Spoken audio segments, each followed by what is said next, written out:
Bienvenidas compañeras, compañeros a esta nueva emisión de Alternativas.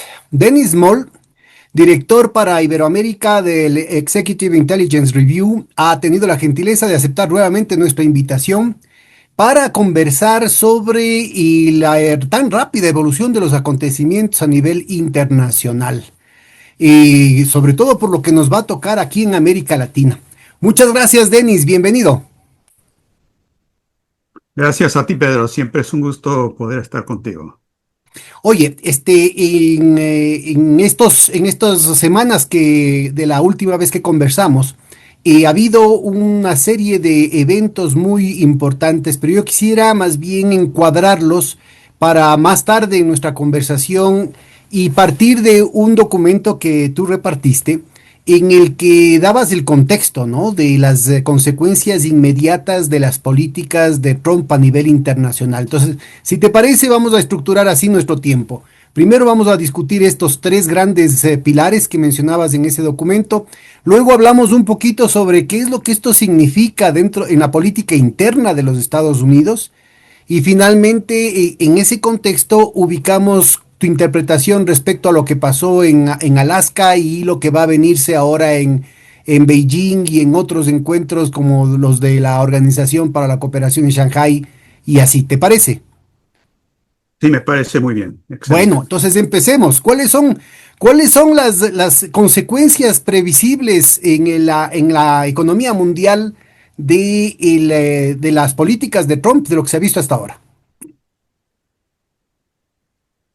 Bueno, el tema general de las políticas de Trump abarca muchísimo, más de lo que podríamos hablar de manera competente en una sola conversación, pero nos podemos limitar, supongo a eso te refieres, a los, el arancelazo, o como Exactamente. dicen en Brasil, el tarifazo, de Trump. Yo lo llamo los criptoaranceles y ahora explico por qué.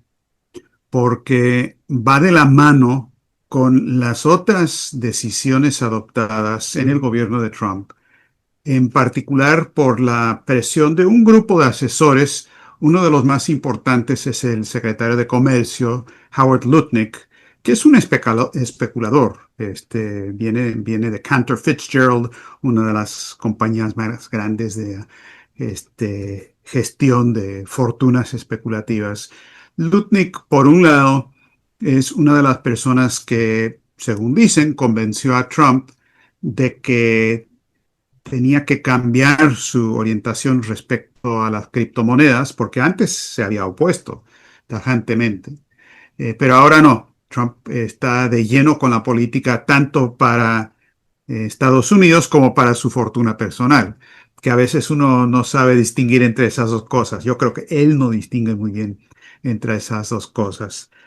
Pero Lutnick también es uno de los autores muy importantes, además de Steve Miran, que era el jefe de asesores económicos de Trump, pero Ah, ya no ahora lo es. han nombrado. Ah, No, lo nombraron para la Reserva Federal, mira. que es muy significativo porque él está despidiendo a Lisa Cook. Habrá que ver si lo logra, porque tiene que despedirla por causa, no puede ser así nada más. Pero la quiere despedir a ella porque ella se opone a la reducción de las tasas de interés. Y Trump lo que quiere más que nada es reducir las tasas de interés de 4 y pico, donde están ahora, al 1%. Ahora, eso sería algo, en mi opinión, totalmente hiperinflacionario. Si ese crédito se canalizaría a la actividad productiva, bueno, no sería inflacionario.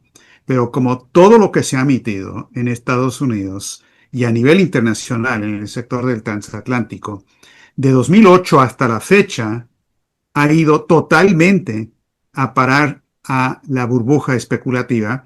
Bueno, eso es totalmente inflacionario o hiperinflacionario en este caso. Entonces, por un lado tenemos las criptomonedas, por otro lado los aranceles. Yo veo tres, como decías, tres resultados inmediatos o pronto de estas medidas de los aranceles y criptoaranceles. Primero, eh, vamos a tener una situación donde varios de los países a los que se está sometiendo a estos aranceles impresionantes del 50% y más. 50% para India, 50% para Brasil, 55% más para China.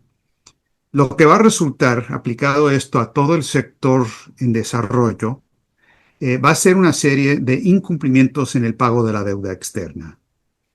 Ahora, ¿por qué? Voy a, con tu permiso, poner una gráfica que tengo Claro. aquí que lo explica sin necesidad de muchas o excesivas palabras. Y vamos a ver, aquí está. Bueno, aquí tenemos la situación de la deuda total de 5 países típicos del grupo del BRICS.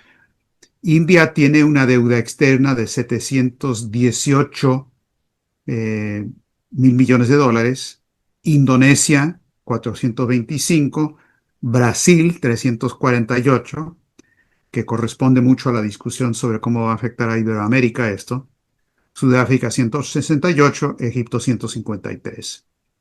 Ahora, lo que pasa es que bajo el sistema actual del transatlántico, la mayoría de los ingresos que vienen de las exportaciones de los países, o si no la mayoría, una gran parte, es para obtener divisas, dólares, para pagar la deuda externa.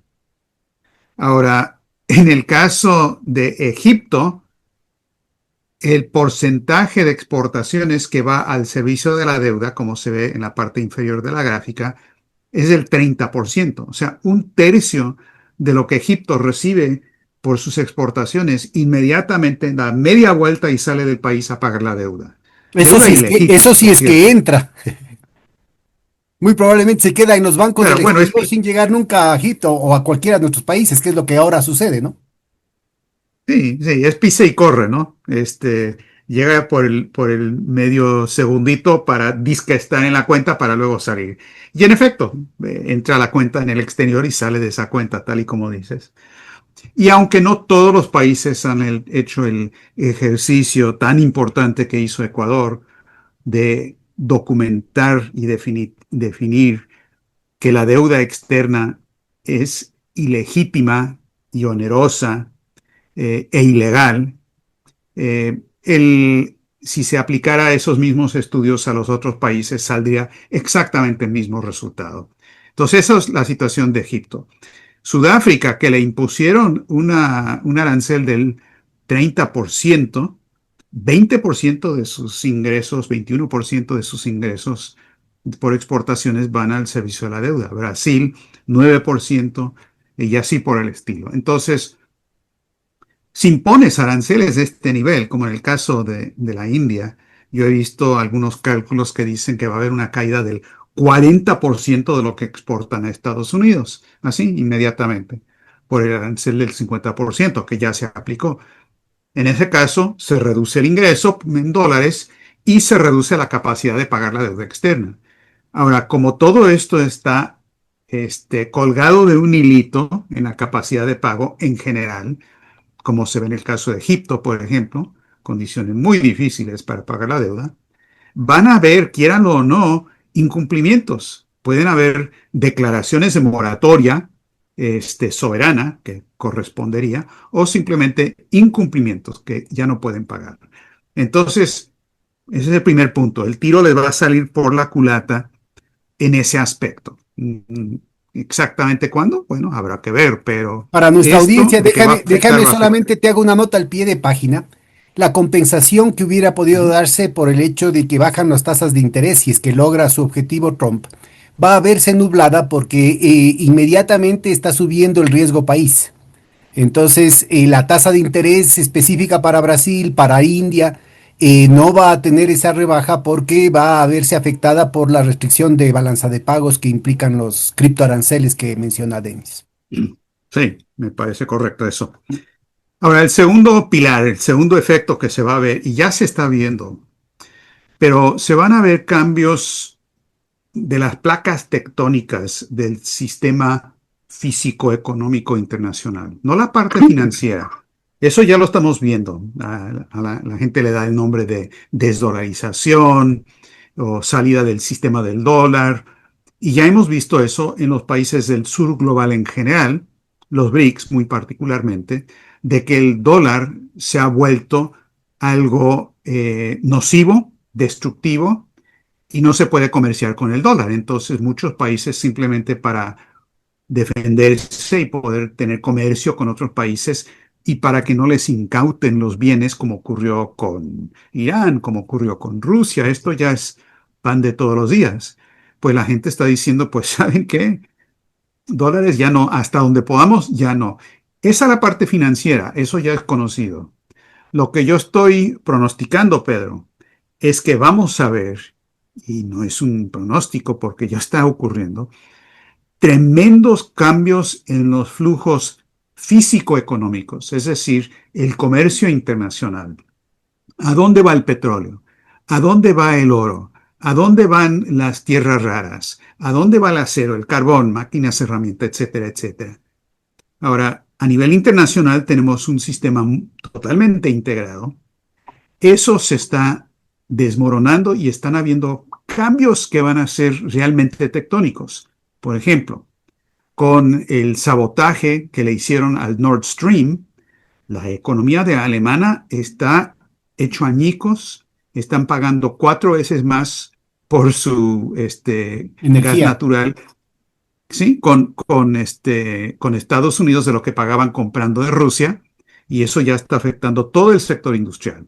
Hay un desplome del sector automotriz, hay desplomes de los que alimentan al sector automotriz, la producción de máquinas, etcétera. Entonces, ese es un efecto. Otro efecto, la venta de petróleo de Rusia. Rusia, hasta el 2022, pues estaba mirando a los mercados y estaba exportando mucho, la mayoría, hacia el occidente. Ahora, con la expansión de la OTAN hasta la cocina de Rusia, que provocó la guerra de Ucrania, de ahí en adelante, ya con las sanciones y con el robo de los fondos de la reserva de Rusia, Rusia empieza a decir, bueno, vamos a mirar al sur y vamos a mirar al este. Y vemos, por ejemplo, el caso de la India, que India es un país, voy a decirlo, es el país más grande en términos de población del planeta, 1.400 millones de habitantes y más. India importa el 87% de su petróleo. No son productores de petróleo, tienen que importar sí o sí. Antes del 2022, India importaba menos del 1% de su petróleo de Rusia. Hoy, India importa el 42%, 43% de su petróleo de la India. Esto es muy grande. Esto no es un cambio de que alguien va a comprar un par de zapatos a una tienda y no a otra. Este es un flujo internacional tremendo, enorme. Acabo de ver un artículo muy interesante sobre lo que está pasando con los minerales preciosos, desde oro, paladio, y demás, del mercado ruso. Rusia es el segundo productor de oro del planeta después de China. Rusia estaba vendiendo mucho oro a los grandes mercados del oro, especialmente Londres, pero ahora ya no. Y lo que ha pasado es que el comercio entre Rusia y China en esos metales preciosos ahora suma $1.000 millones al año. Esto es muy grande, es un crecimiento de 80% año sobre año. Entonces, cuentas resumidas, y valdría la pena que los que estudiamos esto, y Pedro, te invito a que aportes a este tipo de estudio, ¿qué está pasando con estos flujos o qué va a pasar con los flujos reales comerciales? Porque Ahora, estamos yo viendo como quisiera, por ejemplo, resultado de concentrarme toda la política. en dos de los ejemplos que diste. El directo Ujú. el sabotaje a Nord Stream 2, que alimentaba con gas barato a Alemania y desde Alemania está afectando toda la estructura de costos energéticos en Europa y está colapsando todo el sistema, lo poco que queda de aparato productivo propiamente dicho, ¿no? Aparato industrial en Europa. Y el otro este de la India, porque la India importa tanto en crudo, pero después lo refina y también vende triangula en las ventas a Europa. con las retaliaciones que está tomando Washington, está también cortando ese flujo, con lo cual está ahorcando de manera fundamental, más que la economía india, la economía europea, porque inclusive si es que no se corta el flujo, los costos a los que van a vender a Europa van a ser mucho más altos de los que han sido hasta ahora, que ya son altísimos. Entonces lo que estamos viendo aquí es en el chiste de que están en la bronca entre Estados Unidos y Rusia, o entre la OTAN y Rusia, en realidad la verdadera víctima, aparte de la cantidad de muertos que ha puesto Ucrania, ha sido Europa occidental. Pues Europa continental está siendo liquidada como una potencia económica y como una potencia manufacturera, ¿no? Entonces esto tiene serias consecuencias geopolíticas y políticas, porque estamos hablando de estructuras de poder que han perfilado el mundo en los últimos 500 años, que han hecho del mundo lo que es la estructura de poder fundamental hasta ahora, incluyendo atravesando el Atlántico para constituir los Estados Unidos, y que ahora de buenas a primeras les dicen, se acabó, apaguen nomás la luz. ¿Cómo van a tomarlo eso allá, no? Sí, sí, absolutamente. El tiro les está saliendo por la culata. No nada más Europa, aunque la gran ironía ahí es que los europeos son los más fanáticamente antirrusos en este momento. Cuando Trump quiere arreglar algo con Putin, como lo está tratando de hacer en Ucrania, y ahí sí está haciendo algo positivo Trump, no lo está haciendo de ninguna manera en la situación del Oriente Medio.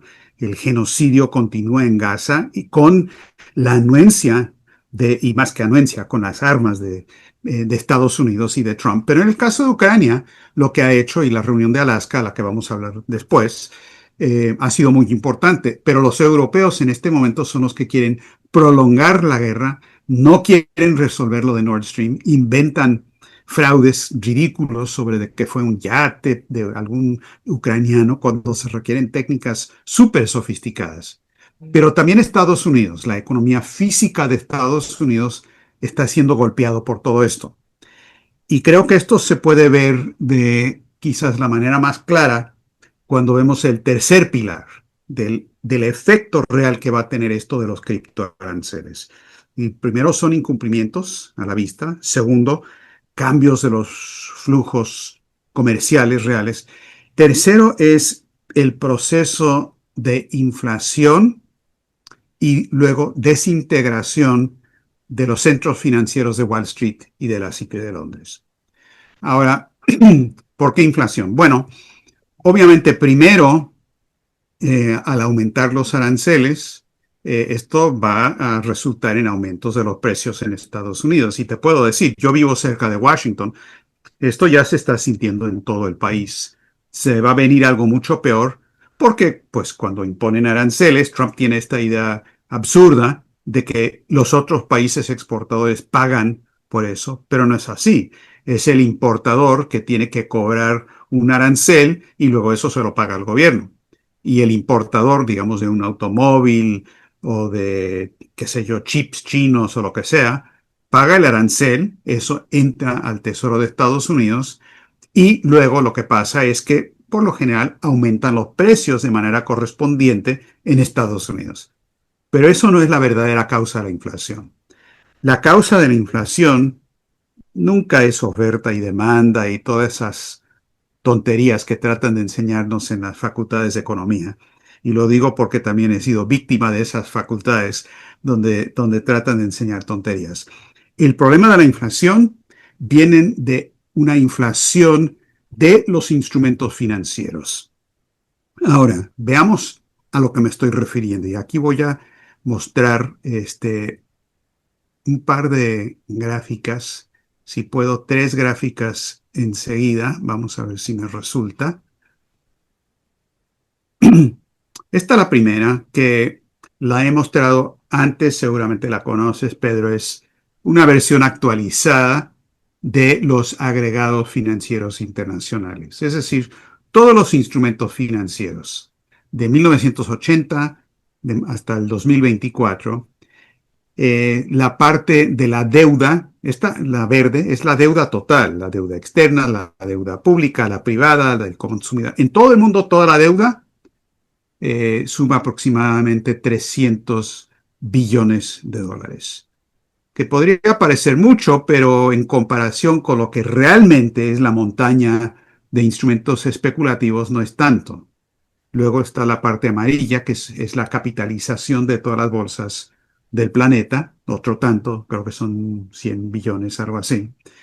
Pero luego están los derivados financieros. Y esta es la madre de todas las especulaciones. Y estos derivados financieros fueron los que causaron el crack del 2007, lo que tengo indicado en la gráfica, que causó, debería haber desaparecido el derivado financiero, pero se estancó, hubo una pequeña caída y ahora, después del 2016, está galopando de nuevo y en total tenemos más de 2.000 billones de dólares de agregados financieros. Déjame te pregunto un detalle que me parece que esta gráfica cualitativamente es formidable, ¿no? Porque ubica claramente que aquello que ya es, aquello que ya está desquiciado, que es la deuda, las deudas públicas, las deudas de los hogares, de las tarjetas de crédito, de las empresas, ya está en un nivel insostenible. Pero el momento en que se ve el tema de los derivados financieros, la cosa sale de órbita totalmente, ¿no? Pero no es casual que no hayan estadísticas oficiales de un indicador tan crítico como este, tan delicado como este, que además ya se mostró absolutamente letal. Inclusive Warren Buffett hablaba de las armas financieras de destrucción masiva, acuérdate. Y sin embargo, ni el Fondo Monetario Internacional, ni el Banco de Pagos de Basilea, ni las Naciones Unidas, ni ningún gobierno quiere enfrentar el tema, ni siquiera medirlo. Ustedes han hecho esta estimación que me parece muy acertada, pero te quisiera preguntar qué indicadores más o menos ubicas para ver ese cambio de tendencia en el 2007, porque sería muy importante el tener alguna noción de cuáles son los elementos que efectivamente rompieron esa tendencia exponencial, explosiva, que supuestamente tendrían algún efecto de política económica, pero que yo no lo vería. Es decir, en términos de cuantitativos habría que ver cuál es el real efecto de lo que han sido las políticas con Dodd-Frank y las directivas en la Unión Europea, ¿no? Cuéntanos un poquito Bueno, cuáles son las sí. principales intuiciones de esos movimientos. Bueno, lo que pasó en el 2007 es que hubo un crack financiero. El 2007-2008 es el momento Lehman Brothers, es cuando hubo la burbuja especulativa estalló. Sobre los derivados, sí hay algunas estadísticas que publica el Banco de Pagos Internacionales de Basilea. Ahora, hace como una década nosotros hicimos una comparación. Tomamos esos datos del Bank for International Settlements que publican, que son oficiales según ellos. Todo el mundo sabe que hay derivados adicionales por todos lados. En cada esquina de la economía hay derivados escondidos que la gente no menciona porque son así de especulativas. Hicimos en ese año, hace como una década, un estudio minucioso, detallado de los verdaderos derivados. Hicimos llamadas telefónicas, hablamos con gente, con inversionistas, vimos las cuentas y los balances de los bancos, en fin, vimos todo en gran detalle en Europa y en Estados Unidos. Y llegamos a la conclusión de que la verdadera cantidad de los derivados era aproximadamente el doble de lo que estaba diciendo oficialmente el Banco de Pagos Internacionales. Ahora, desde ese momento, la fórmula que yo he usado para esto es simplemente decir, bueno, tomemos eso, tomemos lo del Banco de Pagos Internacionales, multipliquémoslo por dos, puede ser por tres, puede ser por 1,5, pero honestamente no importa, porque lo importante es la trayectoria a lo largo del tiempo. Si estamos hablando, si alguien quiere decir, no, no son 2.000 billones, son 1,8, 1,5 o 3,4. La verdad es que no importa, no se puede pagar, el detalle exacto no importa. La Claro. tendencia a lo largo del tiempo es lo que realmente es importante en esto, no una cantidad absoluta. Pero ya que preguntas, esa es la manera en que hice el Ya, cálculo. es muy Ahora, importante para nuestra audiencia, si es que alguien quiere investigar, hay otras estadísticas de la Oficina del Controlador de la Moneda de los Estados Unidos que son un poco menores que las del Banco de Basilea, pero solamente se refieren a las cifras de los Estados Unidos, que no son tomadas en cuenta por el Banco de Basilea. Entonces, ya uno puede darse cuenta de los niveles estratosféricos de los que se está hablando. Eso no va a Bueno, ser, pero es importantísimo que haya al menos una estimación para darnos cuenta de las proporciones, ¿no? Es decir, simple y son llanamente las esto es proporciones, impagable. exactamente, y la tendencia en el tiempo de todo esto. Nos dimos cuenta que tuvimos razón en general en nuestro cálculo por lo que pasó cuando estalló la burbuja. Y de repente salieron como cucarachas en la noche, cuando prende la luz, salieron cualquier cantidad de gente diciendo, no, no, pero es que tengo mis derivados aquí, págame, págame, págame.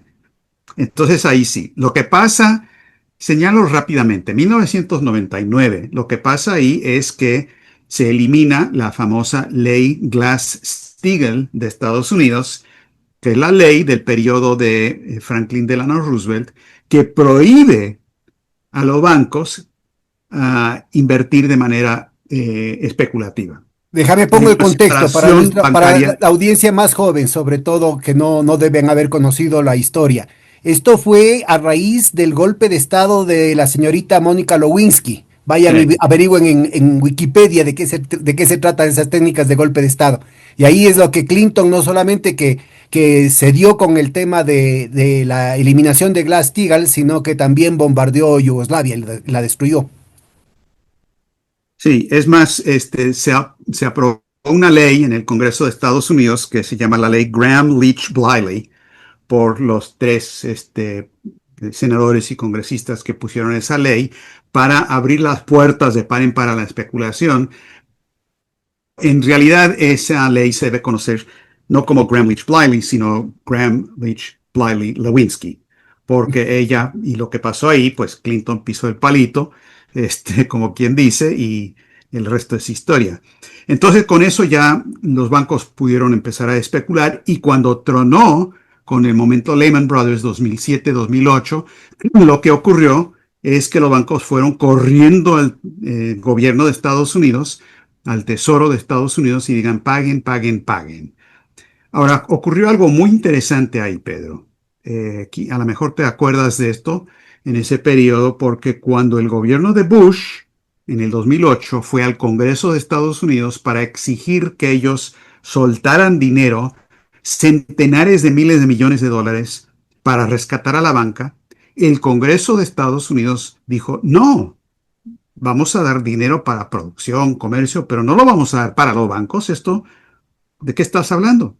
Votaron dos veces en contra y luego hubo un informe a puerta cerrada, secreta, confidencial, que luego se supo lo que pasó y es que el gobierno de Bush fue donde el Congreso y les dijo, señores, si se viene abajo el sistema bancario, vamos a tener motines en las calles de Estados Unidos tan severos que vamos a requerir la imposición de ley marcial en Estados Unidos. Ustedes decidan, señores congresistas, ¿quieren eso o quieren soltar el dinero para los bancos?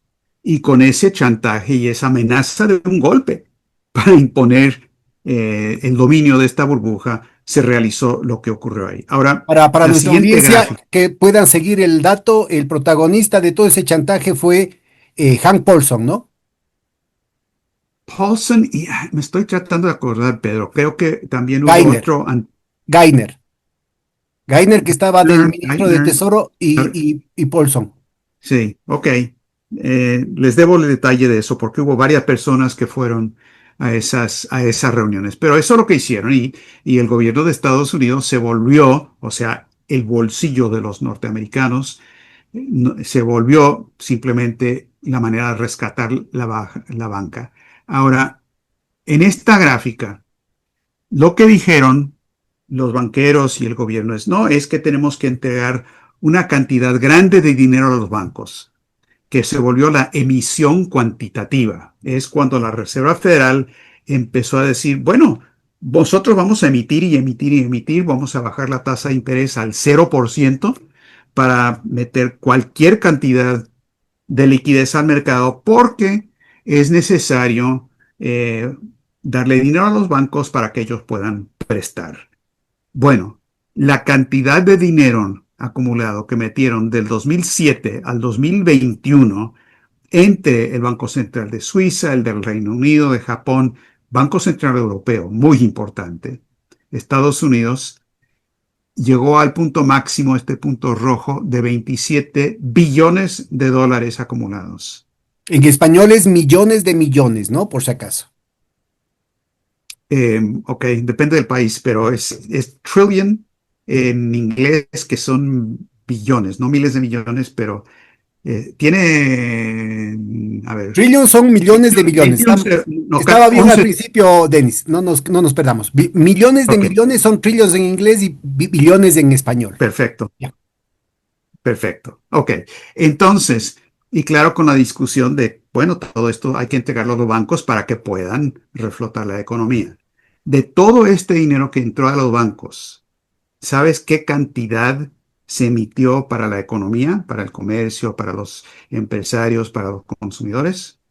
Cero, Qué barbaridad. absolutamente cero. Hicimos un estudio, no lo tengo en una gráfica, pero lo tengo en otro lado, que documenta la cantidad de préstamos, la cartera de los bancos en términos de préstamos. Y en este mismo periodo baja la cartera, baja. Es decir, están Es recibiendo decir, que toda esta dinero para plata el la cáncer, para la utilizaron simplemente especulación. para acumular en títulos especulativos, no nada que ver en mejorar la capacidad productiva o en la economía real o en investigación en ciencia y tecnología. Exacto. Ahora, después de eso, ya la emisión cuantitativa, el quantitative easing, ya no estaba funcionando como antes. Empezaron a ver si el quantitative tightening, apretar cuantitativamente, subir las tasas de interés, a ver si eso funcionaba. Y en ese momento se les ocurrió una idea a estos genios, y es, bueno, no podemos emitir más dinero del gobierno, o sea, de Estados Unidos, no podemos seguir haciendo eso con la Reserva Federal. ¿Qué tal si inventamos que cualquier individuo privado puede emitir dinero y lo vamos a llamar criptomonedas? La clave de las criptomonedas no es que sea un instrumento digital, eso simplemente es modernizar el proceso. La clave de las criptomonedas en Estados Unidos, en Europa, es que vienen de gente privada. Nada lo respalda. Con Es una total, emisión que y no con tiene total respaldo opacidad, ¿no? alguno. Y con total ¿Perdón? opacidad, con total opacidad. Exacto. Este, y simplemente lo emiten y listo. Y ahora, eso va a tronar, como ya han tronado las criptomonedas. Las monedas estables, stablecoins, son peores todavía porque dicen que están respaldados uno a uno con bonos del Tesoro de Estados Unidos. Y con eso, lo único que ha pasado es que han metido esta misma especulación al mercado de los bonos de Tesoro de Estados Unidos. Esa es la piedra angular del sistema financiero de Occidente. Cuando tú metes este cáncer a los bonos del tesoro, no lo que hacen los bancos, a los bonos del tesoro, se acabó. Y eso es lo que está pasando ahora. Ahora, lo interesante en esto es el feudalismo. O sea, cuando una persona privada o un duque por algún lado, o una persona, una corporación con total opacidad, como bien dices, emite. Ese es el medioevo. No hay monedas nacionales, no hay estados nacionales. Cualquier fulano, mengano, sutano de la esquina emite su criptomoneda, pero luego, cuando eso estalla y quieres cobrar lo que invertiste en eso, pues a ver dónde encuentras a fulano, mengano y sutano para que te paguen. Ellos ya no están ahí. Lo que ha pasado es que ahora, hoy día, se está hablando que van a aumentar las criptomonedas de aquí al 2030 en 100 billones o 200 billones de dólares o millones de millones, como dices. Ahora, ahí está. Qué barbaridad. Ahora cuéntanos, esto de aquí es la propuesta que también es reciente, ¿no?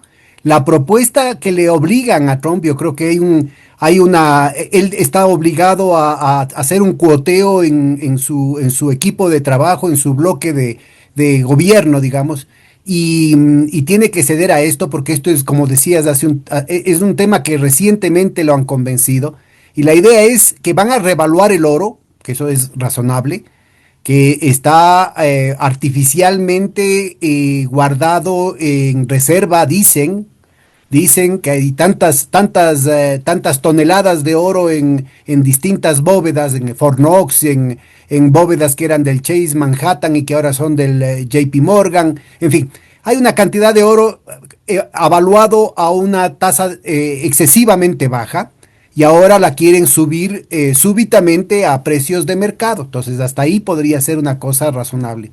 El punto es que utilizan eso como pretexto, como colateral, para hacer emisión de dinero. Básicamente es eso. Pero en lugar de hacerlo directamente, le hacen con un intermedio que es a través de estos stablecoins.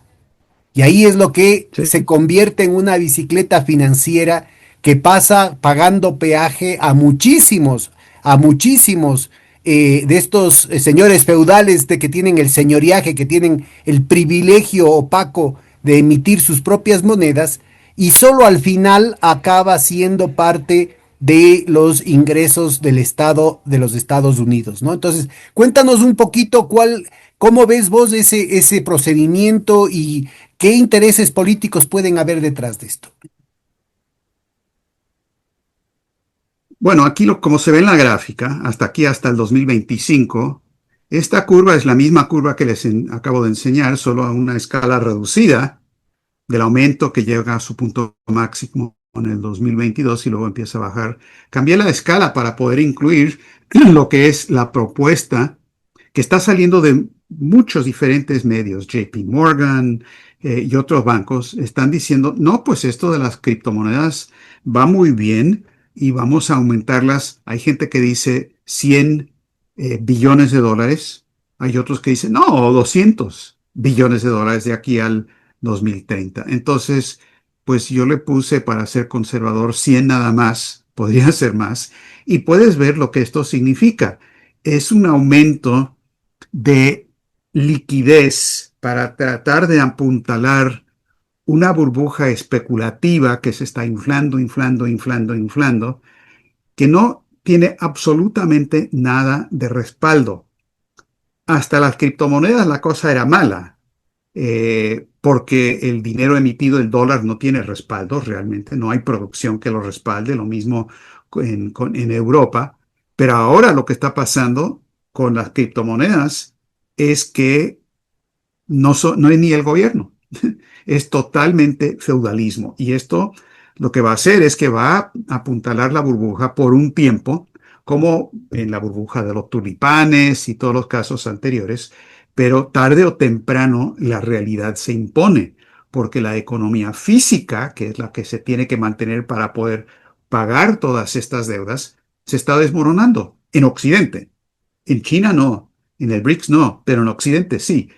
Entonces aquí va a haber un tronazo como no hemos visto en muchísimo tiempo. Esto es un desastre lo que está ocurriendo. Los intereses, mira, son los mismos intereses que crearon la burbuja en primera instancia. La City de Londres, los grandes bancos londinenses llevan la batuta en términos de definición de política junto con Wall Street. Y estamos hablando, si uno ve la cantidad de los derivados financieros, son 4 bancos en Estados Unidos que tienen el 90%, que son JP Morgan, Citibank, Morgan Stanley, no, Goldman Sachs, etcétera, etcétera. No tengo la lista enfrente, pero son 4 bancos nada más. Mega, super, mega bancos. Y te falta Entonces, Bank of America ligado a Merrill Lynch y BlackRock, ¿no? gracias, exacto, eso también. BlackRock tiene un poder desmedido en todo esto por su influencia en varios gobiernos, como el gobierno de Alemania, porque el canciller Merz había sido el jefe de BlackRock de Alemania en los años, ahora te digo, 2016 al 2020. Ahora, lo que no sabe mucha gente, porque sí se habla de eso de BlackRock, es que en ese mismo periodo y un poco antes, el mismo Mertz era el jefe de la junta de asesores del banco HSBC Ah, pucha. en Alemania. El HBC, para los que están escuchando y no conocen los antecedentes, es el antiguo banco de Hong Kong and Shanghai Banking Corporation, que era un banco británico basado en Hong Kong. Se le conocía correctamente como el Banco Central del Narcotráfico Internacional. Y al banco de HSBC lo agarraron con la mano en la masa en audiencias que se realizaron en el Senado de Estados Unidos en el 2012, julio del 2012. El senador Carl Levin tuvo audiencias donde documentaron y demostraron que mínimamente HSBC había lavado 60 mil millones de dólares del cartel de Sinaloa y que en realidad ellos suponían que había 1 billón fácil. Hicieron la recomendación al Departamento de Justicia para que los procesaran por narcotráfico, narcolavado. Pero lo que pasó en el gobierno de Obama es que el procurador de Estados Unidos, Eric Holder, dijo, bueno, vamos a llegar a un acuerdo con HSBC. Le dieron un acuerdo de procesamiento diferido. Es decir, no los iban a procesar, iban a posponer o diferir la demanda en contra de ellos si es que pagaban una pequeña multa. O sea, les dijeron, no deben hacer eso, entonces no lo hagan de nuevo, por favor. Y eso es todo lo que pasó. Nadie fue a la cárcel, nadie pagó por los platos rotos y nadie paró el narcotráfico. Cuando otros congresistas le demandaron a Holder en ese momento, el año que sigue, en 2013, que por qué no estaban procesando los casos y acusando a los bancos de narcolavado, era claro, él dijo algo que se llegó a conocer como la doctrina Holder. Y él dijo, no lo podemos hacer porque si eso ocurre y vamos contra los grandes bancos por narcolavado, se viene abajo el sistema financiero internacional. Así que no vamos a hacerlo, no lo podemos hacer. Ahora, piensa un segundo lo que esto significa. Esto es exactamente lo que pasó cuando el crack del 2008, que fueron con chantaje y dijeron, si no dejan que sigamos lo que estamos haciendo, va a haber ley marcial. Y en este caso, lo que Holder dijo es, no, los bancos que lavan dinero del narcotráfico tiene que seguir así. Ahora, es importante completar esta información que das porque en los años siguientes se descubrieron trafacías del propio HSBC en Singapur y Hong Kong. E igual se dijo, no podemos, y en la City de Londres, e igual se dijo, no se los puede procesar porque caería el sistema financiero. Es decir, es una extensión del too big to fail, too big to jail. Entonces, resulta ser que no Exacto. se les puede tocar. En el caso de Londres, me parece que es muy importante señalar esto, porque el HSBC había puesto primeros ministros como por ejemplo Margaret Thatcher, tumbándose haciendo primero un golpe de Estado dentro del Partido Conservador en Inglaterra y luego dentro del Partido Laborista, logran imponer a Margaret Thatcher y luego es el Standard Charter, que es otro de los actores que no estamos mencionando, a través de John Major, dentro del propio Partido Conservador, le da un golpe de Estado a Margaret Thatcher.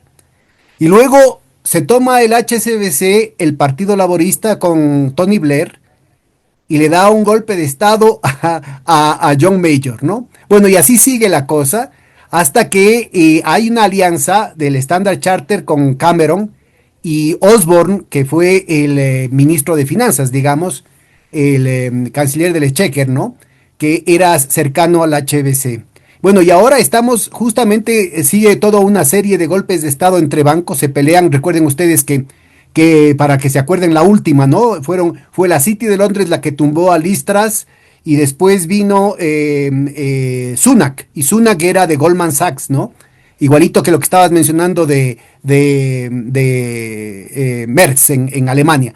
Pero ahora resulta ser que el HSBC pone a Keir Starmer, que además es muy cercano al círculo de Carlos III, que es el rey. Veamos cuánto duran. Entonces, un poco solamente para ubicarnos, que detrás de la escena, ¿no es cierto?, hay una guerra entre los bancos que explica mucho de lo que está pasando ahorita.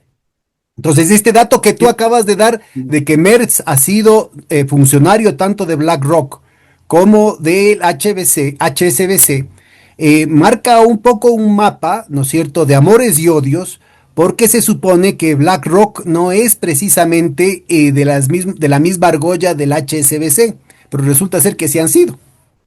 Sí, amores y odios y más amores que odios, yo diría. Como se ve, el caso de Merz sí hay que señalarlo porque él fue el director para Alemania de HSBC de los años 2010 al 2019.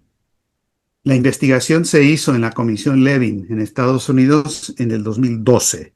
Ahora, si mi aritmética está bien, 12 cae entre 10 y 19. O sea, Merz encabezaba el banco en Alemania cuando los agarraron en Washington lavando billones de dólares del cartel de Sinaloa. Ese es el canciller hoy día de Alemania. Pero quiero retomar uno de los puntos que acabas de mencionar, porque creo que nos ayuda a entender cómo es que estos señores controlan las políticas terribles actuales. Mencionaste el caso de Tony Blair. Bueno, absolutamente cierto. Y algunos quizás piensan, bueno, ya no es primer ministro, ya no anda por ahí, ya no es un problema. Eso no es cierto. Tony Blair, en este momento, además de lo que él hizo con la guerra de Irak, porque él es el que inventó todo el asunto de las armas de destrucción masiva de Saddam Hussein y le vendió el paquete a Bush, que no es una persona de mucha materia gris, pero fue Blair el que armó todo eso. Blair ahora es un asesor a Witkoff del enviado especial de Trump para el caso de Ucrania, pero especialmente para el caso del Oriente Medio. Blair está metido en todos lados con el asunto de Gaza y el genocidio en Gaza. Y además él es Blair, el asesor de imagen directo del actual dictador de Siria, ¿no? Él es el que le hizo poner terno y corbata.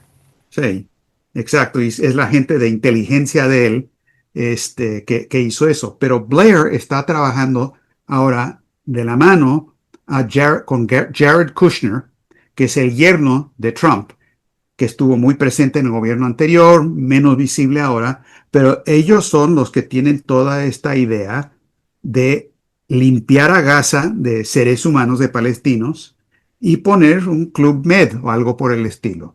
Entonces Blair se estaba reuniendo en la Casa Blanca con Witkoff cuando Trump se estaba reuniendo con Netanyahu exactamente a la vez. Y Blair es un asesor también de Netanyahu.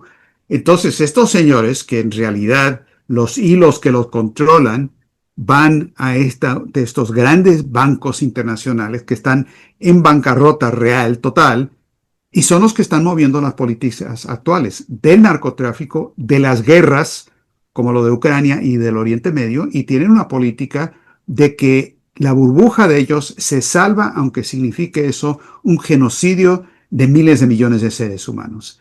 Y es así de grave la situación. Por eso esa es la importancia, creo yo, de ver en detalle qué es lo que está detrás de estos criptoaranceles del gobierno de Trump.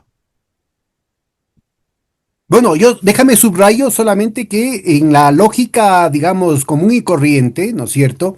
Se supondría que Blair estaría alineado con Clinton, el New Labour era el nuevo Partido Demócrata, debería estar alineado con Obama, debería estar alineado con la socialdemocracia, debería estar en la oposición a Netanyahu, en la oposición a Trump, y como ustedes están viendo, es en realidad el que está detrás de todos estos negocios, lo que es más grave, detrás de todos estos genocidios, ¿no? Sí, es un poco como cualquier persona que tiene cierta experiencia política sabe, la izquierda y la derecha son distinciones que no tienen mucha distinción real. En Estados Unidos, demócratas, republicanos, bueno, hay gente buena y decente en cada partido, pero los grandes operadores, los bancos, apuestan siempre en una elección en los dos caballos. No importa quién gana, ellos luego controlan. El caso que dices de Blair, que debería, en efecto, siendo laborista, estar con los demócratas, si lo está, ¿quién es el embajador actual del Reino Unido en Washington? pusieron a Mandelson, que es totalmente de Blair. E hicieron eso sabiendo que habrían ciertas fricciones con Trump, pero no les importó porque pensaban que Mandelson podría tener un efecto, era un diplomático muy bueno para los británicos y lo pusieron ahí con Muy, ese muy hombre. amigo además de Epstein, ¿no? Mendelssohn, siempre Sí, muy amigo. sí, y hay quienes dicen, las malas lenguas dicen, no me consta, pero es algo que se dice bastante, que hay chantaje en contra del mismo Trump que puede tener Netanyahu, ya sea a través de Epstein, que sí es bastante seguro que estaba trabajando con la Mossad, y que ese puede ser un factor. Yo no sobreestimaría la importancia de eso. Yo creo que la cuestión de la naturaleza del mundo financiero y los bancos y la especulación y los hilos conductores que ellos tienen es el factor dominante. Ya presiones y chantajes sobre individuos puede ser y es importante conocer eso, pero el factor decisivo es esto que acabamos de hablar. Ahora, mira, una vez que ya tenemos digamos, estas tendencias fundamentales que están marcando, digamos, las condiciones de sobrevivencia de las distintas estructuras de poder y las condiciones de sobrevivencia también de países enteros.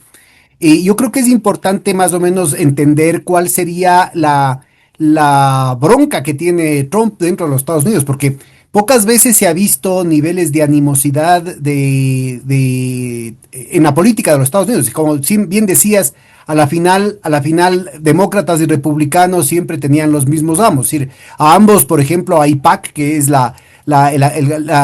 el comité político de las entidades sionistas en los Estados Unidos, les financia a ambos y a ambos les tiene entrenaditos como a mascotas, con sendas aportaciones de dinero, pero también con el estar mimados por los medios de comunicación que son también su propiedad.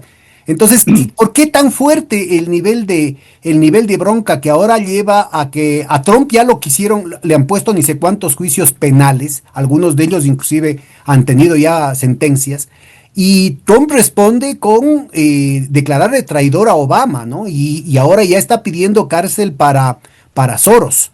Entonces, extraña la situación porque el ministro de Estado, ¿no? Es decir, el secretario de Estado, Besant, él fue aliado de Soros, también especulador, cuando entre los dos y entre otros grupos de conspiradores se tumbaron el Banco de Inglaterra, el Banco de Italia y el sistema monetario europeo en 1992. Cuéntanos más o menos cómo entiendes esta colada. Bueno, eso es exactamente lo que iba a mencionar, lo que acabas de decir. Bessent, el secretario de Tesoro, me causó mucha gracia cuando hace un par de días Trump dijo, hay que meter a la cárcel al hijo de Soros y Soros porque están financiando manifestaciones y no sé qué y no sé cuánto. Soros está muy con los demócratas, muy enemigo de Trump y viceversa. Pero su secretario de Tesoro, tal y como lo acabas de decir, Bessent, viene de Soros. Lo contrataron en el 91, el Soros Fund Management, y se quedó ahí hasta el 2015. Entonces, estuvo toda la vida ahí, es hombre de Soros, ganó mucho dinero, tumbaron la libra esterlina, como dijiste. Entonces, pero lo que está pasando, mira, el caso de Trump es un caso muy singular y hay que entender la relación entre ese proceso y la crisis de desintegración del sistema financiero que estamos viendo para entender el significado de lo que está ocurriendo al otro lado del mundo en Tianjin, en China, en Pekín y luego la reunión de Vladivostok que se viene en estos mismos días. Trump es una figura que no sale del establishment. Hay muchos hilos de control, pero él es un cañón suelto. El establishment nunca lo quería como presidente, trataron de tumbarlo, trataron de asesinarlo, trataron de armarle el impeachment en varias ocasiones y luego en esta última campaña electoral hubo dos intentos de asesinato, por lo menos, dos que se conocen. Eh, Todo el escándalo de Russiagate, de que era un títere de Putin y Rusia, Rusia, Rusia, como bien lo dijo Trump y también lo dijo Putin, eso fue algo absolutamente falso y armado por la inteligencia británica. Fue Sir Richard Dearlove, exdirector del MI6, y en particular el dossier Steele, de Christopher Steele, ex agente del MI6, que armaron toda una versión falsificada respecto a Trump y a través de Hillary Clinton utilizaron eso para en los medios causar todo un escándalo. Eso prohibió que Estados Unidos mantuviera buenas relaciones con Rusia, que Trump sí quería y Putin sí quería, y luego bajo Biden esto llegó al punto de una casi guerra nuclear. Entonces, Trump es una figura que no, el establishment no lo controlan. Tratan de controlarlo. Es una persona que sí es muy perfilable, tiene sus matices ideológicos que perfectamente saben manipularlo, pero él no es un hombre que sale del establishment financiero británico o norteamericano. Ahora, eso por un lado. Por otro lado, y este es un fenómeno que sí hay que hablarlo y hablarlo bien, porque en Occidente, tanto en Norteamérica como en Sudamérica, somos muy pocos los que seguimos lo que está pasando en el sur global. Eh, Obviamente, Pedro, yo sé que tú haces eso y lo has hecho por décadas, pero lo que está, no todo el mundo sabe lo que está ocurriendo. Se van a reunir en China el 31 de agosto y el 1 de septiembre la Organización de Cooperación de Shanghái. Tienen 10 países miembros y otros que son aliados. De esos 10 países miembros, 6 también forman parte del BRICS. Todos están diciendo, ya estamos hasta aquí con este sistema que nos está destruyendo. Ya se acabó la era colonial. Ya no vamos a seguir tolerando un mundo unipolar. Y con el poder económico, físico económico de China, por un lado, y la franja y la ruta, y por el otro lado, las capacidades militares rusas que pusieron un alto a la expansión de la OTAN con la capacidad militar, se está abriendo un proceso de reorganización y recomposición. No tanto en la dirección, como muchos dicen, hacia un mundo multipolar. Es cierto que está ocurriendo, pero el problema de una idea de un mundo multipolar es que conlleva el supuesto axiomático de que hay varios polos y que no tienen un interés común. Cada quien jala por su lado y se establece como un equilibrio más o menos. Un poco el contrato social de Rousseau, para darle un nombre. Entonces, contiene la semilla de la geopolítica y es manipulable.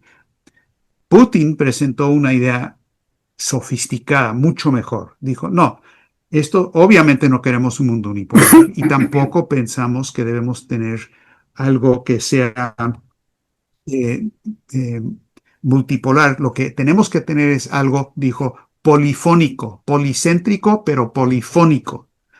Pero eso es interesante, es la idea de que en un coro, por ejemplo, una pieza musical, hay diferentes voces. Tienen que haber diferentes voces, no hay una sola voz, pero tampoco es algo donde cada quien canta lo que mejor le parezca, sino que cada voz, cada civilización, cada país puede tener un interés común con los otros, con el resto, como ocurre con las voces humanas en un coro. Y Putin varias veces ha señalado esta idea polifónica. Ahora, esto va de la mano con lo que dice Xi Jinping cuando habla de un sistema de ganar-ganar, de que no estamos en un mundo de suma cero, sino que puede ser donde todos ganen, que es la idea de la polifonía.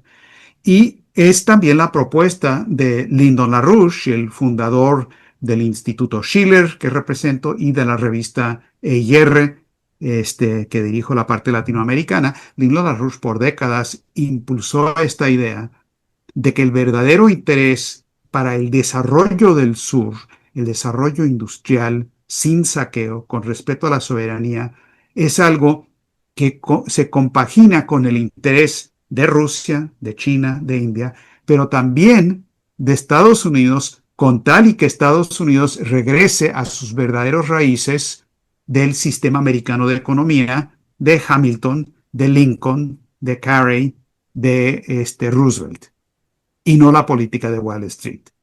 Entonces, esta posibilidad de unirnos con las fuerzas que buscan un cambio mundial es algo que es poderoso en Estados Unidos, a pesar de que en este momento los que controlan, obviamente, son los señores de Wall Street.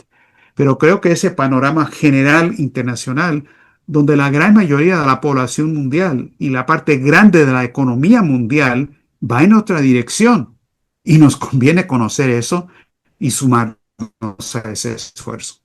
Ahora, mira, en este desempeño, digamos, Trump sin duda marca una diferencia con el resto de posiciones, tanto republicanos como Bush, como demócratas tipo Biden y Obama.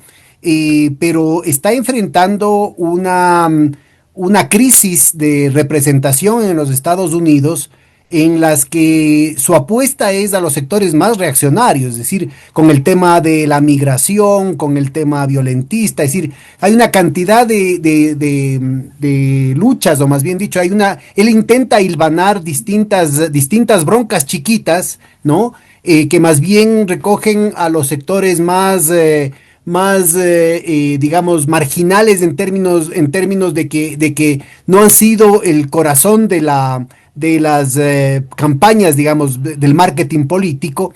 Y en ese sentido, su situación inclusive le lleva a ir más allá de lo que ha sido él como sus orígenes de demócrata de Nueva York, pues, ¿no? Que no podía sobrevivir con ese tipo de posiciones.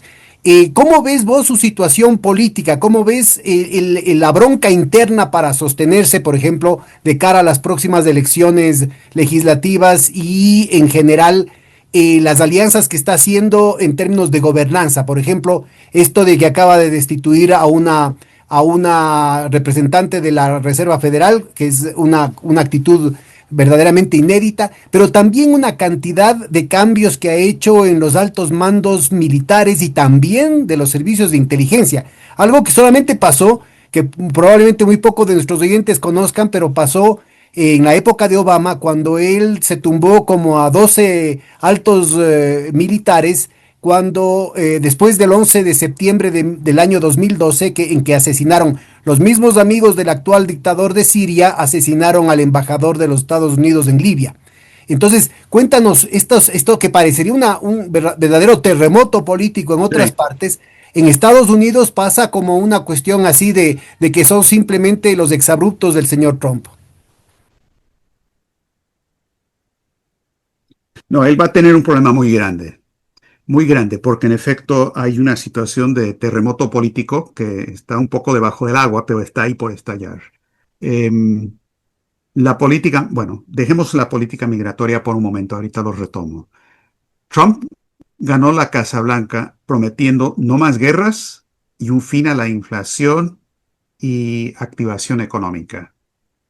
En su gobierno lo que está pasando son más guerras, como en el caso del Oriente Medio, el caso de Irán, lo de Y ahora lo Ucrania del no ha Caribe, ¿no? terminado, La agresión a Venezuela. eh, y la economía anda muy mal. Hay inflación, sí, todo el mundo lo siente y demás. Entonces ya hay un sentimiento dentro de las propias bases de MAGA, de la gente que lo votó, diciendo, bueno, pero ¿qué pasa aquí? Un buen indicio de eso es una congresista que se llama Marjorie Taylor Greene. Eh, ella, Marjorie, sí, Marjorie Taylor Greene. Ella es una republicana tipo MAGA, derechista, totalmente trumpista, pero que se le está oponiendo a Trump en cuestiones fundamentales, como el genocidio en Gaza, sobre la cuestión de apoyo a Ucrania y demás. Es sintomático lo que ella está diciendo y refleja un proceso que está ocurriendo en las bases mismas de Trump, que le van a causar un problema muy grande para las elecciones, muy, muy grande. El otro aspecto, mira, del problema de la migración y los migrantes. Esta política es terrible, es un desastre total, porque está justificando la adopción de políticas de un Estado policíaco muy peligroso. También el envío de tropas de la Guardia Nacional recientemente a Washington, y ahora están hablando de Chicago, dizque para parar el crimen, para parar el narcotráfico. En el caso del narcotráfico, dicen, tenemos un problema tan grande que ni modo, vamos a tener que enviar los marines a México y una pequeña invasión, no va a ser muy grande, pero vamos a invadir para parar eso. Es lo que están diciendo. Luego envían los cruceros y los destructores en el Caribe en contra de Venezuela, diciendo, no, es que Venezuela es, y Maduro es un narcotraficante, queriendo tumbar ese régimen. Ahora, lo que está pasando es que están tratando de manipular temores, y más que temores, terror en la población para justificar la imposición de medidas de fuerza. Piensa el incendio de Reichstag. No estamos todavía a ese nivel, pero es ese tipo de situación, porque la gente cada vez más en Estados Unidos está diciendo, bueno, está bien, haz lo que tengas que hacer, pero por favor, para este narcotráfico, porque sí se está muriendo mucha gente en la calle con este fentanilo. O lo que está pasando con estos asesinatos a masa de niños, de estudiantes, o sea, las cosas que pasan en Estados Unidos hoy, pero es inimaginable. Todos los días uno toma el periódico y es cuestión de leer a ver cuántos niños fueron asesinados por un loco de remate, desquiciado, que está matando a la gente nada más. Ahora, la gente está llegando al punto de decir, ya no aguantamos más. Lo que, por ejemplo, en algunos países latinoamericanos, en algunos momentos, cuando la situación ya iba de mal en peor, empezaban los gritos y las consignas, queremos las botas, ¿no? Queremos las botas, queremos las botas. ¿Por qué? No porque les gustan las botas militares necesariamente, pero porque ya están hasta aquí, no aguantan más. Entonces estamos empezando a ver algo parecido en Estados Unidos. Y como la crisis está estallando, por todo lo que indicamos anteriormente de las criptomonedas, va a haber una implosión total. Es realmente preocupante lo que puede pasar en estas condiciones. Ese tipo de fermento político también es una situación donde un movimiento político consciente que quiere cambiar las cosas en la dirección de un Roosevelt o un Kennedy puede llegar a tener más fuerza. Claro. Y el movimiento LaRouche, como sabes, nos conoces de hace tiempo, siempre ha tenido esa intención de luchar dentro de Estados Unidos y organizar en ese sentido. Ahora, en particular, en los campus universitarios. Estamos ante este fenómeno de Gaza que yo me pregunto si, además de la población de Gaza, que están por morir por inanición 2 millones de personas, por políticas que hemos tolerado y no hemos podido cambiar, yo me pregunto qué va a pasar con la moralidad de la especie humana, que no pudimos parar esto. ¿Qué está pasando aquí? ¿Qué nos hemos vuelto? Que estas cosas ocurren y no las podemos parar, es lo que seguramente se preguntaron en Alemania en los 30 y los 40 y se llegó a decir nunca más, pero ese nunca más está ocurriendo. Entonces, yo creo que la clave de todo esto es atacar el centro del problema, que es esta cuestión económica y financiera que hemos estado hablando. Ese sistema en bancarrota hay que reorganizarla por bancarrota y establecer un sistema afín a lo que se está impulsando en China, en los BRICS, en la Organización de Cooperación de Shanghái. Y esa es la única salida. Se requiere una nueva arquitectura de seguridad y desarrollo, donde la seguridad de todas las naciones es indivisible. Es decir, no podemos tener seguridad para Ucrania, pero no para Rusia. No podemos tener seguridad para, qué sé yo, Venezuela, pero no para Guyana, o para Perú, pero no para Bolivia. Esas son peleas geopolíticas. Tiene que haber seguridad para todos, pero también en la parte económica, el desarrollo también tiene que ser indivisible. Esto no puede ser una situación donde yo gano porque tú pierdes y porque saqueamos a un país. Es posible tener otra situación. Y yo creo que la clave en este momento es eso. Mientras más voces del sur que entienden esto mucho mejor que mis conciudadanos y que los europeos, si esas voces se pueden escuchar más dentro de Estados Unidos y en Europa, eso va a ayudar a cambiar la situación. Y por eso estamos haciendo nosotros todo lo que podemos para que esas voces del BRICS y de la Organización de Cooperación de Shanghái se entiendan en Estados Unidos Ahora, y en Europa también, yo te porque preguntaría, ese tipo de cambio es lo que se ¿qué- requiere para resolver esto. ¿cuáles son los los potenciales aliados de Trump? Ya no hablemos todavía de Estados Unidos y a nivel mundial que podríamos seguirlo conversando. Pero ¿cuáles son, empecemos por cuáles podrían ser los aliados de Trump dentro de su propio gobierno? ¿Quiénes le pueden apoyar a Trump aparte de Tulsi Gabbard, ¿no? Y tal vez del jefe del FBI? ¿Quiénes le podrían apoyar en esta lucha que tendría que hacer en contra de la podredumbre especulativa de Wall Street de la City de Londres? En contra del partido de la guerra, para ponerlo más claramente. Bueno, lo bueno de, sí, sí, que abarca a demócratas y republicanos por igual.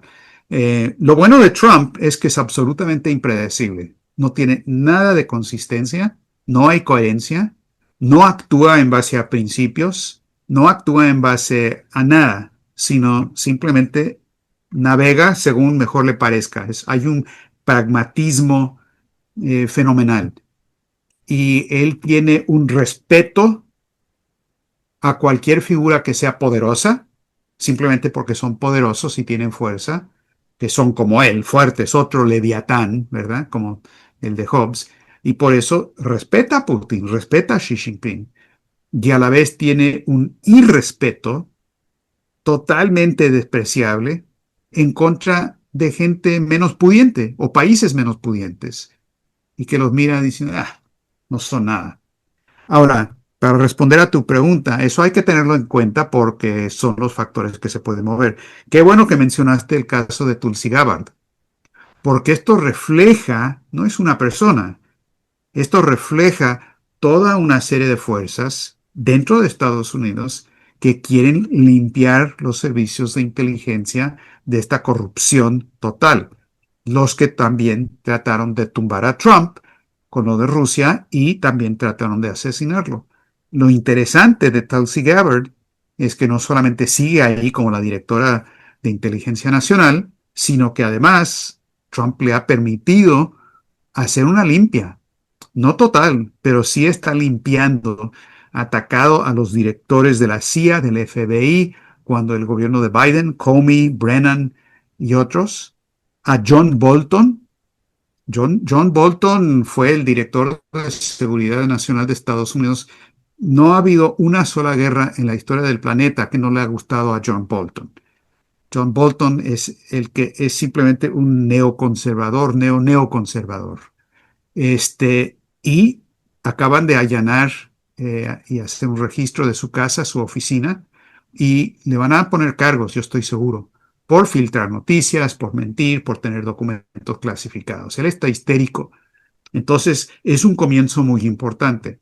Kash Patel es de la tendencia también de hacer esa limpia, aunque él no ha hecho tanto como Tulsi Gabbard. Entonces, eso refleja toda una serie de fuerzas en el país que quieren lograr ese cambio. Yo creo que también hay un sector industrial o de empresarios, algunos industriales y otros no, que sí están interesados en tener cierta estabilidad y paz. Son los que están dispuestos a llegar a un acuerdo con Rusia porque, ¿por qué no? Y están discutiendo la idea de una posible construcción de un túnel por el estrecho de Bering para conectar a Rusia con Estados Unidos por Alaska, que es un proyecto que ha existido por 100 años Ya, y pero que los verás, rusos eso han desde la estudiado en perspectiva detalle. racional, serena, digamos, de una mentalidad del bien común, del interés común, eso es obvio y está plenamente justificado. Pero ¿cuál podría ser la expresión política de estos grupos del capital productivo en todos los Estados Unidos? Que yo te diría que también deberían haber en otras partes, en Europa, en la propia Rusia, hablemos dentro de los Estados Unidos. ¿Cuál sería la expresión política? ¿Cuál sería la vocería? ¿Cómo se expresaría? ¿Cómo podría articular en qué estados podrían ganar elecciones, en qué estados podrían movilizarse para hacer la fuerza que institucionalmente requiere Trump para poder impulsar ese proyecto? No hay buena respuesta a esa pregunta. Yo no la tengo y no creo que nadie la tenga, porque esas fuerzas no tienen vocería. Ese es el problema, no tienen esa organización. Los medios por lo general están controlados. Hay medios alternativos, pero que no tienen tanto peso como uno desearía. Pero hay, por ejemplo, hay agricultores aquí, los farmers, que es un sector no tan grande en términos demográficos, pero políticamente es muy poderoso y económicamente es muy poderoso. Hay organizaciones de los agricultores, Kansas Cattlemen's Association, por ejemplo, los ganaderos de muy importante y muy grande. Ellos lo que quieren es comercio con China, con Rusia, con todo el mundo. Ellos quieren tener condiciones económicas para poder también desarrollarse y están desapareciendo como fuerza económica individual. Eh, yo creo que si vemos el caso de Witkoff, Steve Witkoff, es un indicador también de otro tipo de sector. Witkoff, acuérdate, sale del mismo sector que Donald Trump, del sector de bienes raíces, de la ciudad de Nueva York. No es actividad económica productiva que digamos, pero son relativamente racionales. Witkoff ha funcionado de esa manera razonable en las negociaciones con China. No así Kellogg, que es el encargado de hablar con Ucrania y que básicamente quiere que se extienda la guerra. Así es que no tengo una buena respuesta porque esa es la tarea que tenemos por delante, pero en la medida en que esto se viene abajo, ese fermento tiende a estallar. Por ejemplo, creo que un factor muy importante, más que un bloque de votos, es lo que pasa en las universidades. Y no sé a estas alturas, porque recién están abriendo, no sé lo que pasa. El año pasado hubo manifestaciones muy grandes de mucha oposición al genocidio de Gaza, y no nada más de palestinos, pero hubo mucha represión y tuvieron que bajar la cabeza. ¿Qué va a pasar en este periodo, este año escolar? No sé, pero estamos nosotros en las universidades para organizar, para ver qué puede pasar. Entonces es un trabajo de ir viendo las respuestas, las reacciones.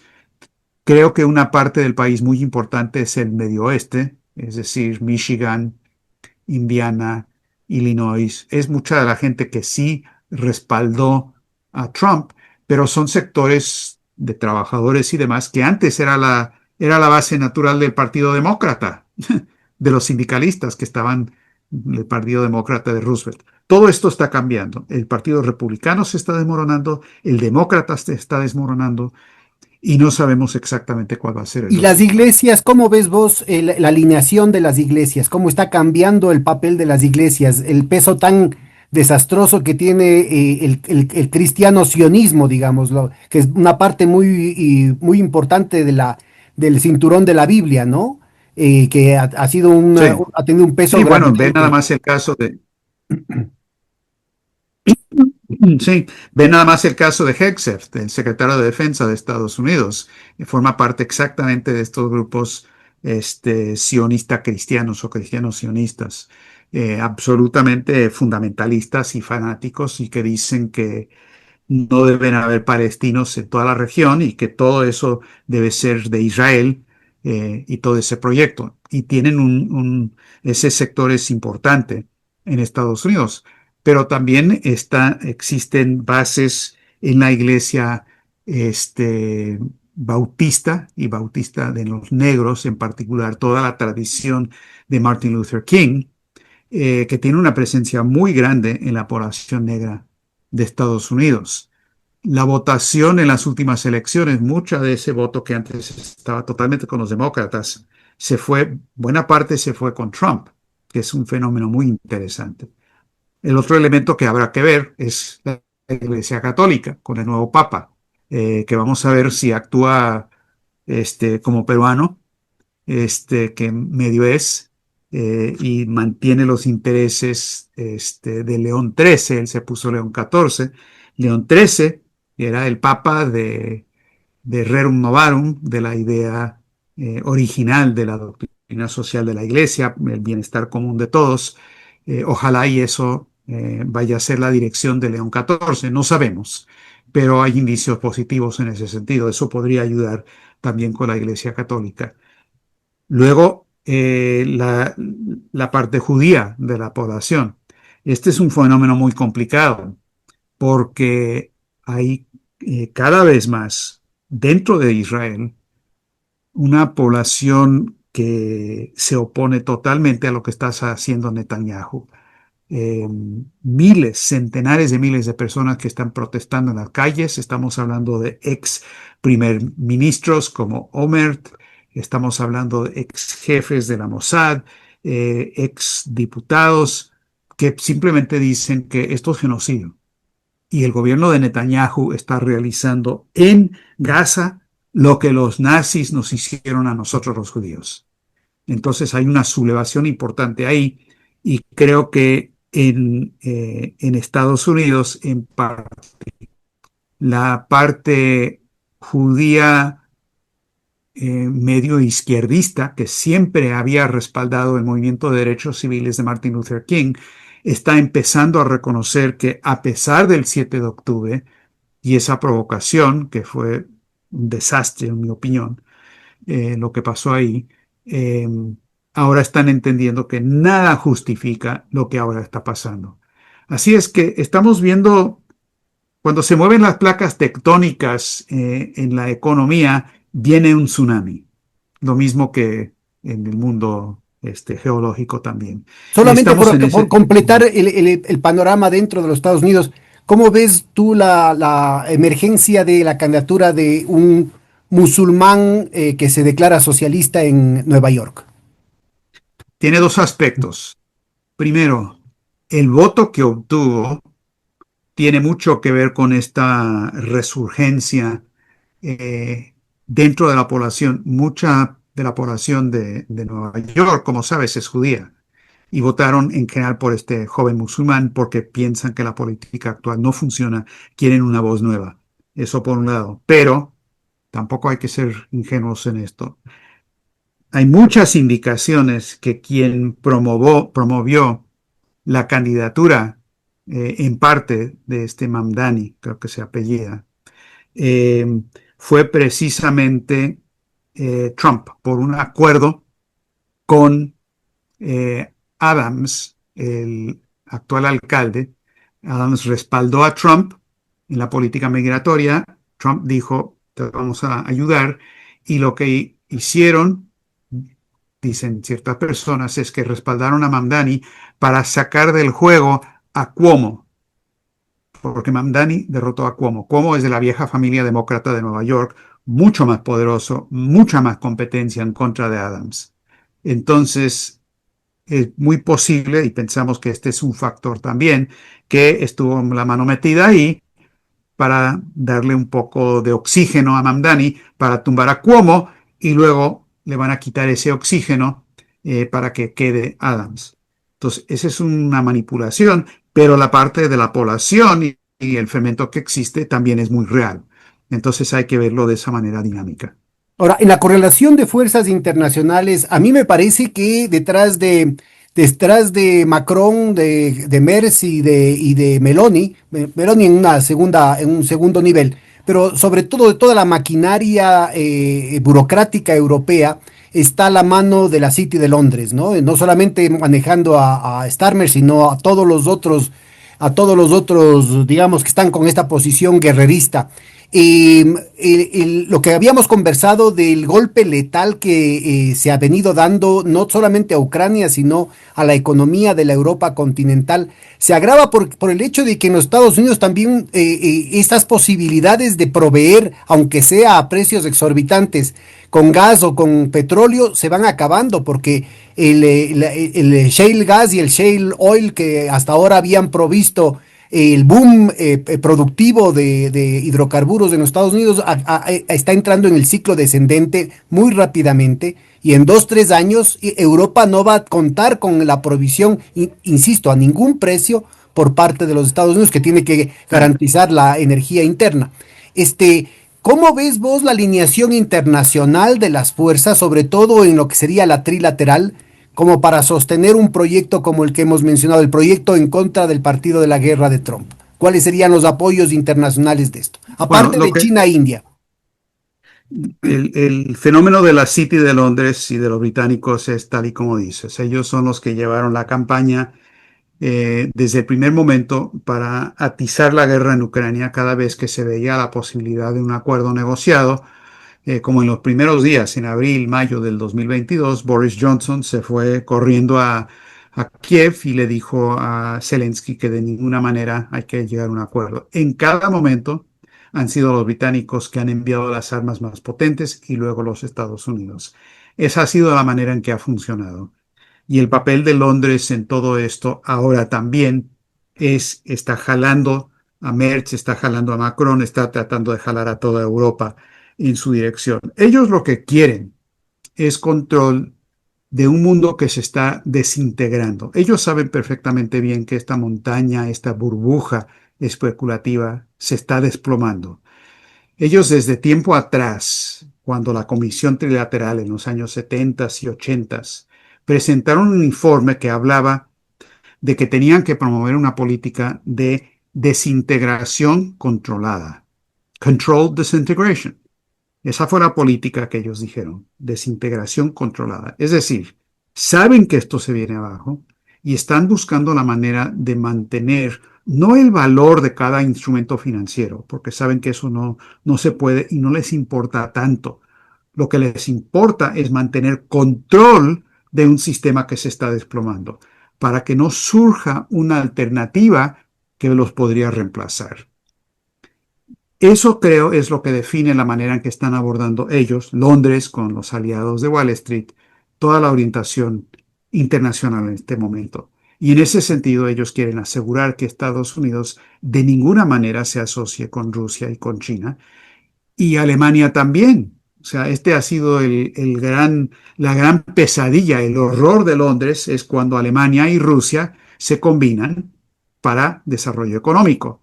Y de ahí todas las políticas de los geopolíticos, Mackinder y Haushofer, para decir, no, tenemos que controlar el centro ahí.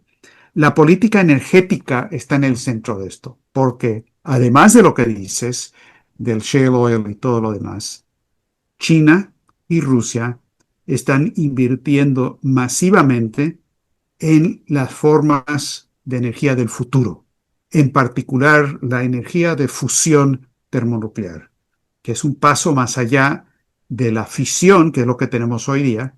China está invirtiendo en eso, Rusia también en nucleoeléctricas. Pero Putin acaba de dar un discurso el 22 de agosto ante los jóvenes que trabajan en el sector nuclear y dio un discurso donde les dijo, señores, el futuro de nuestro país y de la civilización reside en dos áreas. Primero, el desarrollo de la energía de fusión nuclear controlada. Y número dos, exploración espacial y el uso de fuentes energéticas nucleares para esa exploración. Y dijo, en Rusia tenemos que mantener ese enfoque, lo vamos a hacer, etc. China está haciendo lo mismo. En Occidente, en Estados Unidos, en Europa, vamos en la dirección contraria. Y esa política es la que está definida por Londres, de desintegración controlada. La pregunta aquí, la pregunta decisiva, y reitero lo que dije antes, el mundo de la mayoría global, el sur global, el este global, no va a parar. Ellos ya están hasta aquí con 500 años de colonialismo y eso no lo van a permitir hasta donde pueden y están cobrando cada vez más fuerza, se están aliando, están buscando, como dijo Putin, nuevas plataformas de inversión para ver cómo crean una moneda del BRICS o algún instrumento para canalizar crédito productivo masivo. Llámese lo que se le quiera llamar. Eso está ocurriendo. La cuestión es si en Occidente, en la medida en que esto se viene abajo, podemos organizar las fuerzas suficientes en nuestros países en Sudamérica, en Norteamérica, también en Europa, de fuerzas que digan, mirando al abismo, mirando lo que pasa en Gaza, diciendo, esto no es lo que significa ser un ser humano, tenemos que hacer las cosas diferentes. Y eso es algo que en condiciones de crisis, en condiciones explosivas, los cambios de esa naturaleza sí ocurren y es hacia lo que tenemos que trabajar. No ocurren así nada más, ocurren porque hay gente sensata en diferentes países que tratan de educar, de explorar, de ver las opciones para juntar a las fuerzas para que se muevan en esa dirección. Yo creo que estamos en esa disyuntiva de un peligro enorme, pero también con posibilidades realmente muy grandes. Entonces, así es la vida, ¿no? Podemos avanzar y progresar y ser verdaderos seres humanos, o podemos caer en el abismo de actuar como bestias y tolerar lo que está ocurriendo en Gaza y en otros lados. En África también, en Haití, ¿no? No es nada más en Gaza, que Déjame casi completar, estamos completar tirando a un lado, que es esta la moralidad conversación humana. tan ilustrativa con una pregunta muy puntual respecto a este tipo de esfuerzos con resultados concretos. Mencionabas en algún comunicado que me pasaste que se había discutido la resolución 377 de Naciones Unidas que dice que cuando hay una crisis humanitaria como la bestialidad que se está desplegando día a día de manera implacable en contra de la población palestina. No solamente que se puede acudir al voto del Consejo de Seguridad, que siempre va a tener el veto de los Estados Unidos y de sus aliados, sino que es posible asumir una resolución que vaya más allá de eso a partir de la Asamblea General de Naciones Unidas, es decir, en la que votarían los 200 y pico países representados allí. ¿Cómo está esa iniciativa y qué se puede hacer, sobre todo de nuestra audiencia que nos están oyendo? ¿Qué alternativa se puede hacer para hacer efectiva una movilización ciudadana mundial, una diplomacia de los pueblos para hacer efectivo este dispositivo? Sí, muy importante. En efecto, hoy, este viernes, tuvimos una reunión, como lo hacemos todas las semanas, de la Coalición Internacional por la Paz. Es una organización de diferentes grupos que el Instituto Schiller inició, Helga Seplar-Rush inició, pero cada semana tenemos 117 semanas seguidas que nos hemos reunido y son de 200, 300, 400 personas. Se hace con interpretación simultánea al español, alemán y francés, además del inglés, donde gente de 50 países participan para hablar exactamente de estos temas. Y esto que dices de la 377 es uno de los temas que hablamos hoy y que la señora LaRouche, la fundadora del Instituto Schiller, no solo respaldó la idea, sino que llamó a una movilización internacional. Se va a reunir la Asamblea General. Estamos ya en septiembre y se reúne la Asamblea General. Es un hecho y han habido casos históricos donde, bajo condiciones que la Asamblea General indica que el Consejo de Seguridad está en un impasse y no está actuando, pueden tomar las riendas y decir, vamos a actuar. Por ejemplo, el caso más conocido es lo que pasó en el caso del Canal de Suez, porque en ese momento Estados Unidos estaba pidiendo la intervención a favor de Egipto con la nacionalización del Canal de Suez y toda esa situación, y la Unión Soviética estaba poniendo obstáculos. Entonces, en ese momento se llevó el tema de la 377 a la Asamblea General y se actuó. Ahora, estamos todavía en conversaciones con la gente, los expertos en derecho internacional y demás, para ver exactamente cómo funcionaría. Pero básicamente la idea es que una mayoría, creo que tiene que ser una supermayoría de más de 2/3 de la Asamblea General, tienen que votar y decir, bueno, el Consejo de Seguridad está haciendo caso omiso de un genocidio, lo tenemos que parar, y podrían hasta designar que cascos azules vayan a Gaza para garantizar la entrega de bienes humanitarios. Ahora, esto es complicado porque es una fuerza militar. ¿Y qué va a pasar con una fuerza militar de los cascos azules en esas condiciones? Israel no lo va a tolerar, que va a ser Estados Unidos. Pero es más que militar, es una cuestión política, porque si hay una tremenda movilización internacional en torno a eso, si las Naciones Unidas dicen, lo vamos a hacer y vamos a mandar cascos azules, se empieza a crear las condiciones en que ni Netanyahu ni Estados Unidos tienen ya la capacidad de seguir haciendo lo que están haciendo. Helga Seplarus dijo hoy en esa reunión que es posiblemente la última oportunidad que vamos a tener antes de que desaparezca el pueblo palestino. Es una situación horripilante. No te tengo que contar a ti ni a la gente que escucha tu programa, pero estamos realmente en una alerta roja en ese sentido. Así es que vamos a tener resoluciones sobre eso. No las hemos redactado todavía. Te las haremos llegar, Pedro, para que tú y la otra gente interesada pueda ver eso. Y los invito, y te invito en particular, Pedro, y a todos los que están aquí escuchando esto, a que participen la semana que viene, el viernes. Siempre es a las 11 de la mañana, hora de Washington, que creo que son las 10 de la mañana, hora de Ecuador, para que participen en esta reunión de la Coalición Internacional por la Paz. Hay diálogo, hay preguntas, hay comentarios, hay gente que ha participado en eso, como por ejemplo Naledi Pandor, que es la ex canciller de Sudáfrica, la que llevó el tema del genocidio de Gaza a la Corte Internacional de Justicia. El ex presidente de Guyana, Donald Ramotar, participa de manera regular, una figura muy importante en el tercer mundo, y otros. Y de los países latinoamericanos siempre hay una buena presencia de mexicanos, de argentinos, de ecuatorianos y otros. Así es que quedan todos invitados porque entre todos de alguna manera tenemos que resolver esto. ¿No Sí, nos queda de yo otra? creo que es una de las pocas iniciativas que he visto que abre una puerta de esperanza, ¿no? Yo saludo esa iniciativa y me pongo modestamente a las órdenes. Oye, vamos a tener que dejarlo por ahora, nos hemos extendido, podríamos seguir conversando mucho tiempo, yo creo que vamos a molestarte en las próximas semanas. Ha sido muy ilustrativo, muy didáctico y creo que ha dejado claramente establecido una serie de elementos de juicio fundamentales para entender la coyuntura mundial. Te mando un gran abrazo, Denis, muchísimas gracias. Igualmente, Pedro, un abrazo a ti y estaremos en contacto. Chaito, cuídate.